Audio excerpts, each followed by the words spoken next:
Hello students, good morning. Today we will start the new chapter of science fiber to fabric. Chapter number 3rd. See that is chapter number 3rd. Okay. Chapter number 3rd. Chapter is fiber to fabric. Fiber to fabric. What is about fiber to fabric? Chapter का क्या नाम है? Fibre to fabric, मतलब fibre से fabric में change हो जाए. Fibre क्या है? फाइबर्स वो जिसके हम जैसे कि वो सारे जो कपड़े जो मेन धागे या उसकी स्ट्रक्चर से बने होते हैं उसे क्या कहते हैं? फाइबर कहते हैं. और ये फाइबर जब वो स्ट्रक्चर होता है और जो ये इनके द्वारा जो कपड़े बनाए जाते हैं वो किस में चेंज हो जाता है? वो फैब्रिक में हो जाते हैं. ठीक है, तो फाइबर टू फैब्रिक. तो अब हम पहले देखेंगे फाइबर. फाइबर क्या है देखेंगे. जैसे मैंने बताया है अभी मैंने बताया है कि ये क्या है, ये narrow and thin structure like होते हैं जिसे क्या कहते हैं? फाइबर कहते हैं. जैसे कि all clothes materials are made up of long narrow thin structures called fibres. ठीक है, क्या है इसका देखिए डिफिनीशन. जैसे ऑल क्लोथ्स मटेरियल और cloth materials are made up of long narrow thin structure are called fiber. जिसे क्या कहते हैं? फाइबर कहते हैं. मतलब कि all clothes materials are made up of long narrow thin structure are called fibres. ठीक है, जितने भी क्लॉथ्स के मटेरियल्स होते हैं वो किसके बने होते हैं? लॉन्ग नैरो थीन स्ट्रक्चर के बने होते हैं, जिसे क्या कहते हैं? फाइबर कहते हैं. What is fibre? You understood? Okay, ठीक है. अब फाइबर्स कितने तरीके के होते हैं? How many types of fibres? तो there are 2 types of fibre. ठीक, there are 2 types of fibres. Okay, कितने तरीके के हैं फाइबर्स? तो 2 के का फाइबर्स है. पहला या first is natural fibres. First is natural fibres and second is synthetic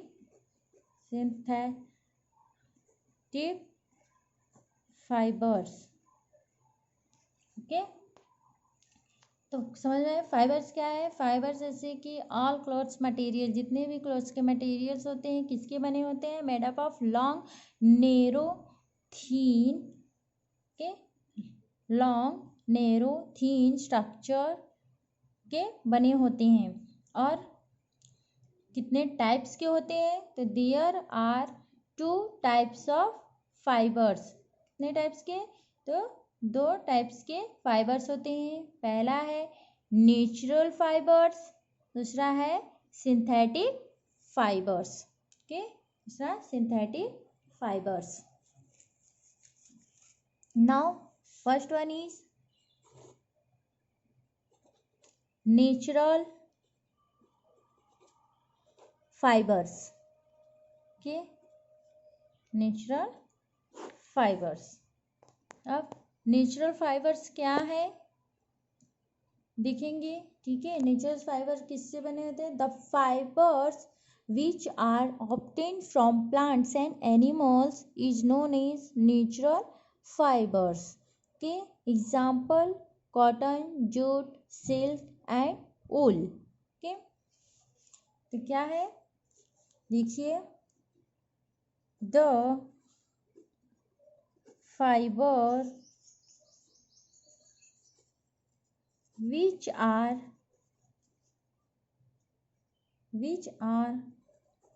obtained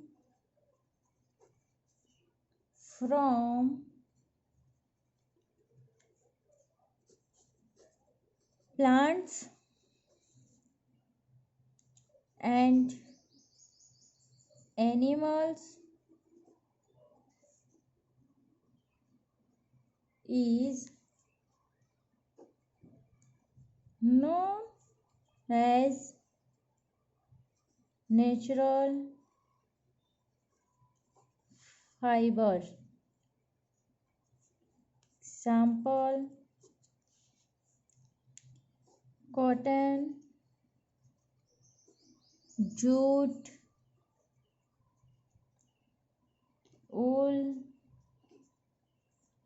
and silk. Okay, तो first is natural fibres. Natural fibres क्या है? The fibers which are obtained from plants and animals is known as natural fibers. Examples cotton, jute, wool and silk. ठीक है, इसके exam जो natural fibres होते हैं वो किससे मिलते हैं हमको? प्लांट्स और एनिमल्स से। ठीक है, जो नेचुरल फाइबर्स होते हैं वो किससे बने होते हैं? तो प्लांट्स एंड एनिमल्स से।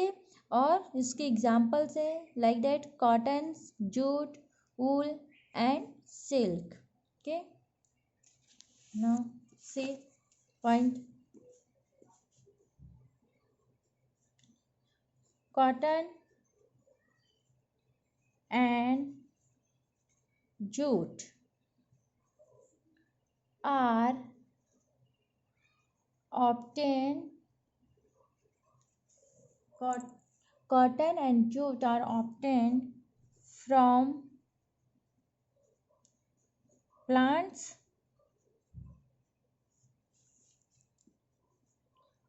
while wool and silk are obtained from animals.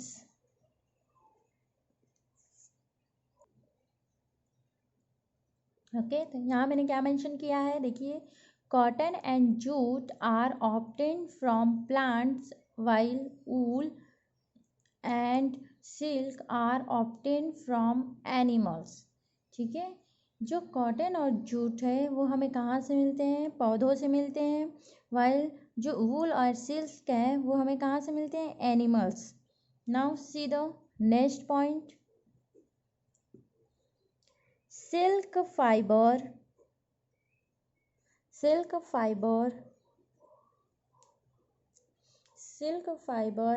are drawn from cocoon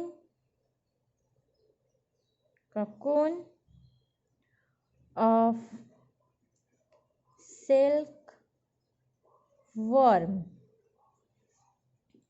and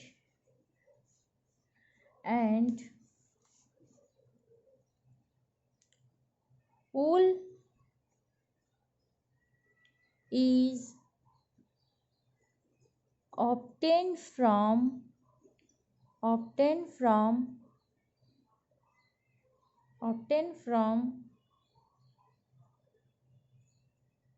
the flesh of sheep or got. जो सिल्क फाइबर है वो हमें कहाँ से मिलता है? कोकून से। कोकून ऑफ सिल्कवर्म, मतलब जो सिल्कवर्म होते हैं उसके कोकून से मिलता है। And wool is obtain from the fleece of sheep और गॉट, जो उसके बाल होते हैं, ठीक है, जो शीप और गॉट के वहाँ से हमें मिलते हैं। It is also obtained from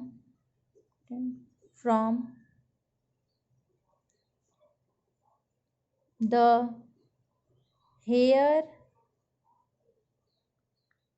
of rabbit,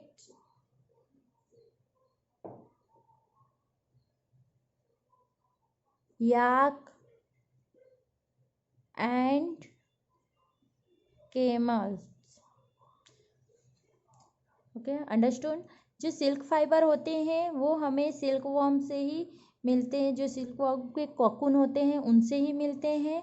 लेकिन जो ऊल हमें मिलता है वो शीप और बकरी से भी मिलती है, या हमें रैबिट्स या याक या कैमल के बालों से भी मिलता है। ठीक है, ये तो हो गया अबाउट द नेचुरल फाइबर्स। समझ में आया? नेचुरल फाइबर्स क्या होता है? नेचुरल फाइबर्स जो होते हैं वो प्लांट्स एंड एनिमल्स को दोनों से मिलती हैं। ठीक है, जैसे मैंने एग्जांपल दिया था cotton, jute, wool and silk. और फिर मैंने यहाँ पे बताया है कि कॉटन एंड जूट जो होते हैं वो हमें प्लांट से मिलते हैं, वूल एंड सिल्क जो हमें मिलते हैं वो एनिमल्स से मिलते हैं। तो अब हमने इसमें बता दिया था कि सिल्क फाइबर किससे मिलते हैं। सिल्क फाइबर जो होते हैं वो हमें सिल्क वॉर्म के कोकून से मिलते हैं या कोकून से मिलते हैं, और लेकिन जो ऊल होता है वो फ्लेश ऑफ शिप और गॉट से मिलते हैं, यानी बकरी और शिप से मिलते हैं। और या फिर ये हमें जैसे कैमल हुआ, याक हुआ, रैबिट्स हुआ, उनके बालों से भी हमें ऊल मिलता है। Now next is synthetic fibre. Second is synthetic fibre.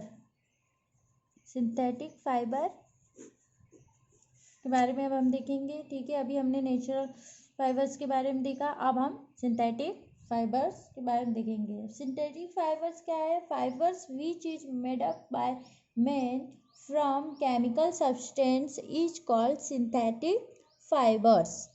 ठीक है, तो देखिए fibres which is made by man from chemical substances is called synthetic fiber। Example: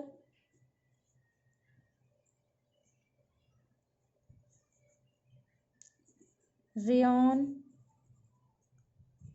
nylon, polyester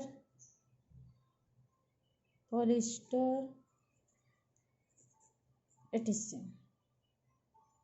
समझ में आया? हमें सिंथेटिक फाइबर्स कहाँ से मिलते हैं? Synthetic fibres which is made by man from chemical substance is called synthetic fibres. Examples: rayon, nylon, polyester etcetera. ठीक है, सिंथेटिक फाइबर्स वो होते हैं जो मनुष्यों द्वारा बनाया जाता है यूज करके, जैसे केमिकल सब्सटेंस को यूज किया जाता है और अपने यूज के लिए बनाया। जैसे एग्जांपल में मैंने बताया था कि रेयन, नाइलॉन, पॉलिस्टर, ये सब क्या है? सिंथेटिक फाइबर्स हैं। तब नेचुरल रिसोर्सेज पता चल गए, और सिंथेटिक्स फाइबर्स में, दोनों में अंतर आप लोगों को समझ में आ गया होगा। अब हम इसमें नेक्स्ट टॉपिक देखते हैं, वैरायटी ऑफ सोर्सेस देखेंगे। देखते हैं variety of sources. Variety of sources,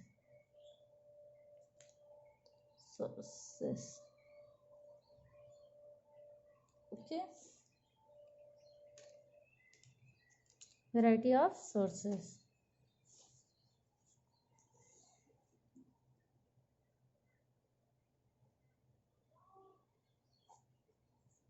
In variety of sources, there are natural source. Natural source. Natural source. In natural source, there are two types of sources.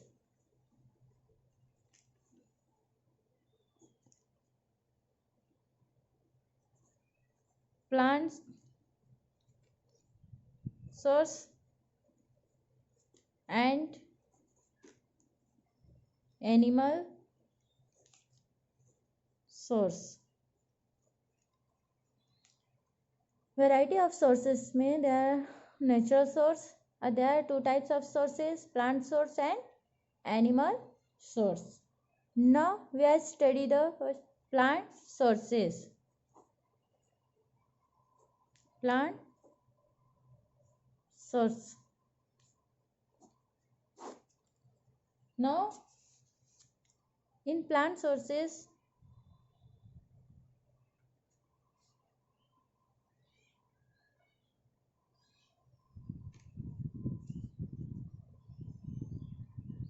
plant fiber, plant fiber, क्योंकि हम fibre पढ़ रहे हैं इसलिए हम इसे क्या कहेंगे, plant fibre. You cut this, okay, plants fibre.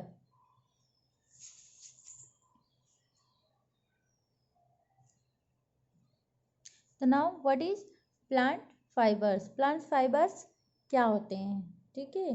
तो all the plants have fibres in their body structures, examples cottons and मैंगोनीव fibers on their seeds, coconuts on its fruits, jute in its stems and banana tree in its leaf।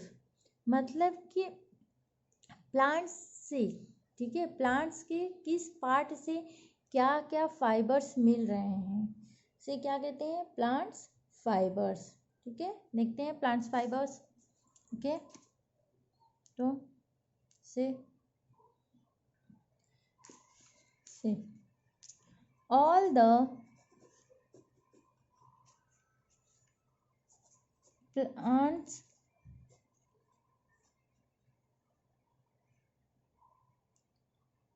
all the plants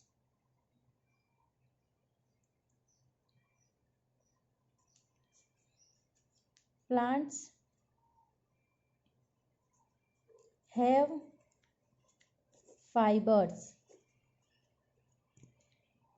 fibers in their body structures।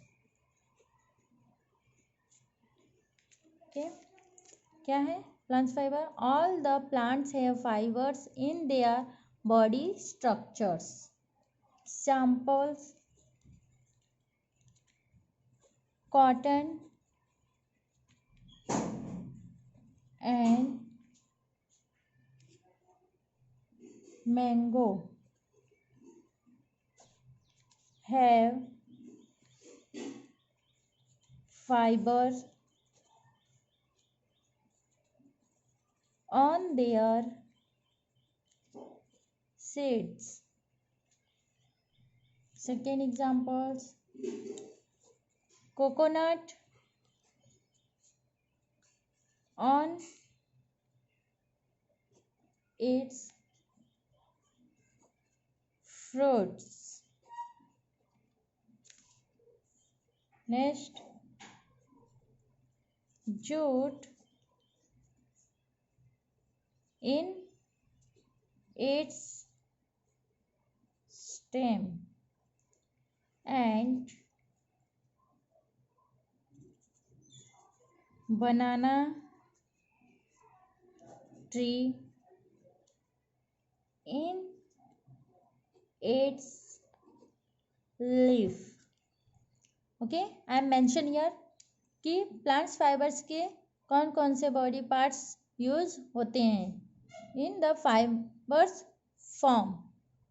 First, जैसे मैंने यहाँ पे क्या दिया है, all the plants have fibres in their body structures. ठीक है, जितने भी प्लांट्स होते हैं उनके बॉडी स्ट्रक्चर से फाइबर बनाया जाता है. Example, cotton and mango have fibres on their seeds. वो जो कॉटन और मैंगो होते हैं वो कहाँ, उनके कौन से बॉडी से फाइबर्स बनाए जाते हैं, उनके सीड से बनाए जाते हैं, उनके बीज से. और कोकोनट्स ऑन इट्स फ्रूट्स, जो कोकोनट्स होते हैं उनके फ्रूट से बनाए जाते हैं. ठीक है, jute is in its stem. ठीक है, जो जूट होता है उनके स्टेम से जो जूट फाइबर बनाया जाता है वो उनके स्टेम से बनाया जाता है. और बनाना ट्री इन इट्स लीफ. ठीक है, बनाना ट्री जो होते हैं, बनाना ट्री में जो लीव्स होते हैं उनके लीफ से जो फाइबर्स बनाया जाता है. Now next is, this is the plants fibre. Now next is animal fibres. Animal fibres. Okay, animal fibres. तो एनिमल फाइबर्स में क्या होता है, देखिए अब एनिमल फाइबर्स से क्या बनता है. Important animal fibres are wool, hair of sheeps and silk from silk worm. ठीक है, जो एनिमल्स फाइबर्स होते हैं इसमें जो इम्पोर्टेंट है वो है वूल और सिल्क. इम्पोर्टेंट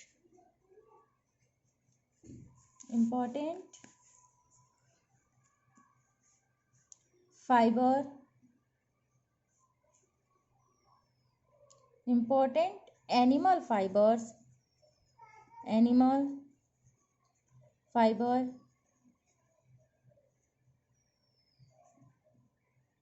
आर wool,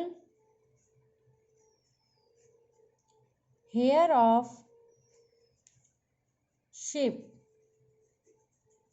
पहले ही मैंने बता दिया है. And silk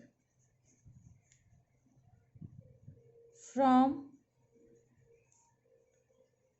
silk worm. Silk worm. Animal fibres जो दो इम्पॉर्टेंट फाइबर होते हैं वो है वूल और सिल्क. जिसे वूल कहाँ से प्राप्त होता है, हेयर ऑफ शिप. ठीक है, शिप के बालों से मिलता है वूल. और सिल्क हमें कहाँ से मिलता है, अभी मैंने पीछे बताया है वीडियो में, सिल्क वर्म ऑफ कोकोन. तो सिल्क वर्म से हमें सिल्क मिलता है ना. Next point, cotton is the most important industrial crop. Now see, यहाँ पे animals fibres is over. Now next point you see, cotton is the most important industrial crop. ठीक है, जो कॉटन की खेती जाती है ये इंडस्ट्रियल के रूप में बहुत ही इम्पॉर्टेंट है, बहुत ही आवश्यकतापूर्ण है. इसीलिए कॉटन देखते हैं खेतों में बहुत ज़्यादा उगाया जाता है, पर in this area no. Okay, ठीक है, इसके लिए काली मिट्टी चाहिए होती है, ठीक है। Now see next, India was the proud inventor of cotton clothing, ठीक है। जो इंडिया है यहाँ पे कॉटन क्लॉथ के लिए बहुत प्रसिद्ध है, ठीक है, बहुत ही प्रसिद्ध ही माना जाता है। Cotton has been used in India since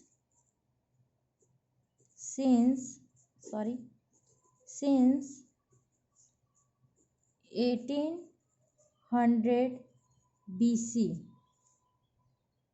okay. जो कॉटन इंडिया में यूज़ हो रहा है वो 1800 BC से यूज़ हो रहा है। मतलब कि पहले क्या होती थी, कॉटन की खेती बहुत ज़्यादा होती थी, रुई के मतलब कि कॉटन के वस्त्र बहुत ज़्यादा यूज होते थे। अभी तो सब लोग फैंसी वगैरह में सब तरह तरह के ये यूजेस करते हैं, लेकिन पहले क्या होता था। इसीलिए जो इंडिया कंट्री है वो कॉटन क्लोथिंग के लिए बहुत ही प्रसिद्ध है, ठीक है। जैसे मैंने अभी यहाँ पे बताया आपको क्या है, मैंने यहाँ पे अभी बताया प्लांट्स फाइबर, ओके। तो प्लांट्स फाइबर क्या है, all the plants have fibres in their body structures, example cotton and mango have fibres on their seeds, coconuts on its fruits, jute in its stem and banana tree in its leaf. फिर मैंने यहाँ पे animals fibres में बताया, जो कि मैंने बताया कि दो ही इम्पॉर्टेंट फाइबर्स होते हैं एनिमल्स में, जैसे कि ऊल और सिल्क। और मैंने ये भी बताया ये कहाँ से मिलते हैं। फिर मैंने ये बताया है कि cotton is the most important industrial crop, ठीक है। जो इंडिया में है कॉटन की खेती इंडस्ट्रियल क्रॉप में बहुत ही इम्पॉर्टेंट होती है, और इसीलिए India was proud inventor of cotton clothing, ठीक है। इसीलिए इंडिया जो प्रसिद्ध है किसके लिए, कॉटन क्लॉथिंग के लिए या कॉटन क्लॉथ के लिए बहुत प्रसिद्ध है। और ये use in India since 1800 BC, ठीक। आज के लिए इतना ही, ठीक। और आगे मैं बाद में कंटिन्यू करूँगी इस चैप्टर को। Thank you.